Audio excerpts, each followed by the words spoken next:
Awesome. Coming into the rear seat area, pretty normal stuff, nothing really crazy back here. A lot of gloss plastic.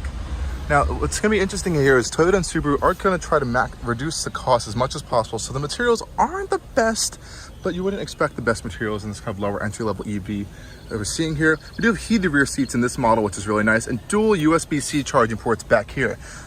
No sunroof or moonroof up here, so it is a little bit dark in the cabin, but you do have a lot of headroom. Legroom is pretty good. I do feel like my knees are sitting a little bit high to the battery due to the battery pack being on the floor compared to how the seat's kind of positioned, so that's one thing to keep in mind. Otherwise, it's not the worst space back here, just a little bit dark. Let's go hop up front. So up front is a pretty interesting thing. So like I said, this is based on the same, basically it's the same vehicle as the Toyota BZ4.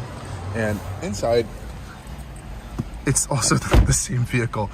So if I were to overlay a Toyota BZ4 interior, it's literally the same thing with a Toyota badge on front. And honestly, it's really cool in its general design layout. You have this digital gauge cluster far all the way up there. Let's see if it turns on. You can kind of see it a little bit. It's this digital gauge cluster all the way far up there. This kind of weirdly shaped steering wheel. I do like how these controls are actually mounted like on the center, so it's really easy to access with your thumb or something. I believe you do have paddle shifters. I'm guessing this is for regenerative braking, as that is in most other EVs. I am going to complain about a few things in here. Again, the materials aren't super nice. Way too much gloss black plastic. And it's in the areas where you touch the most, which is the worst areas you want it in. So all of this area where you can have your window switches, your door controls, all gloss black plastic. As you can see, just touching that, it gets really fingerprinty. The worst part is the center console. As you can already see, it's already scratched and it's already covered in fingerprints. So I would just leave this center panel for your phone open all the time. It looks like a mess, honestly. It's just kind of cool, weird, like, it's kind of like transparent a little bit, as you can see right there. So you can guess if you want to see your phone in there and cover it up, you can do that. In the center console, you also have your, I guess, drive controller. So you have reverse, neutral, and drive. I don't want to say gear selector because there's no gearbox.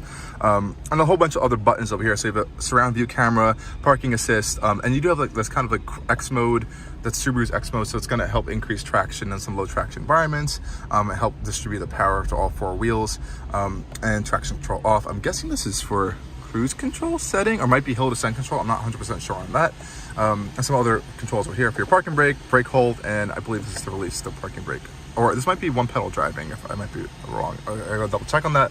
And of course, we have a gigantic touchscreen right here. I believe it does have wireless Apple CarPlay and Android Auto, which is a nice feature. There are some hard buttons, but unfortunately, it looks like, I could be completely wrong because the vehicle is not really turning on right now, but I believe the climate controls are right here, or they might be integrated into the infotainment system. I wish I could show you guys that right now, but I can't. Here we have a center console over here. Not the best storage. You do have two cup holders in the center.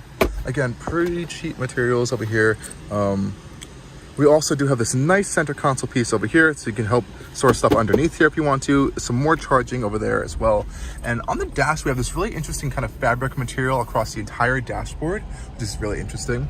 Now, I'm a little bit concerned about this. I don't know, this might be my concerns that dust is just gonna build up along this whole thing. I'm just crazy about dust in cars, so I feel like that could be a little bit annoying sometimes.